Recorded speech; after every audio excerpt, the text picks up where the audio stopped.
Lancia Lambda compie 100 anni nel 2021 perché è stato ed è ancora un modello di macchina importante.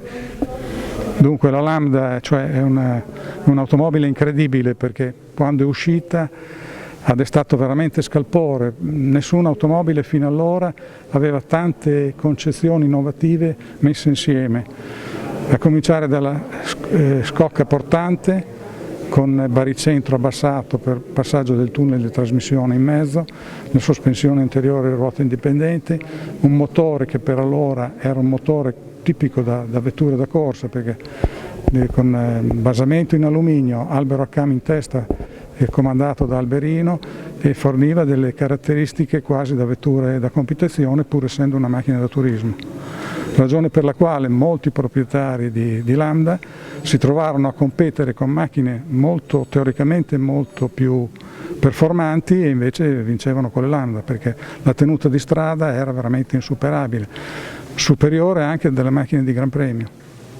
Marino Parolin, presidente dell'Associazione Amici della Storica Lancia, qui alcuni modelli molto antichi, alcuni più recenti. La Lancia è davvero una passione. Diciamo che Amici Storica Lancia è veramente onorata di poter ospitare questa conferenza, la prima nel Veneto e la seconda in Italia, quindi non è stato un evento di poco conto.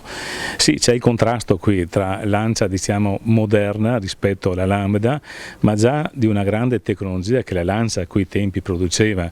Qui abbiamo esposto una Fulvia, abbiamo esposto una Flaminia, una Fulvia berlina a un carburatore e una versione ancora più moderna di una Beta Monte Carlo. Lancia era sempre fenomeno di eleganza, sportività, tecnologia. Fu una delle prime marchi a usare le leghe leggere, l'alluminio, perché il concetto di alleggerire per essere più veloci, più performanti e anche contenere comunque i consumi.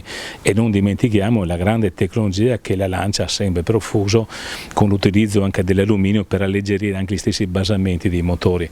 Noi siamo onorati di questo evento perché sempre si interseca nel percorso che stiamo facendo per portare Volpago nella città dei motori. Volpago ha diritto di entrare in questo gruppo perché ha dato in Italia all'ingegnere Ugo Gobbato e per pochi giorni non a Pierugo, che sono delle pietre miliari nella storia dell'automobilismo italiano, apprezzato in Italia ma anche nel mondo. Lancia ha sempre usato lettere dell'alfabeto greco, andando in ordine, anche usando lettere che poi la gente comune conosce meno. Ci può fare qualche esempio?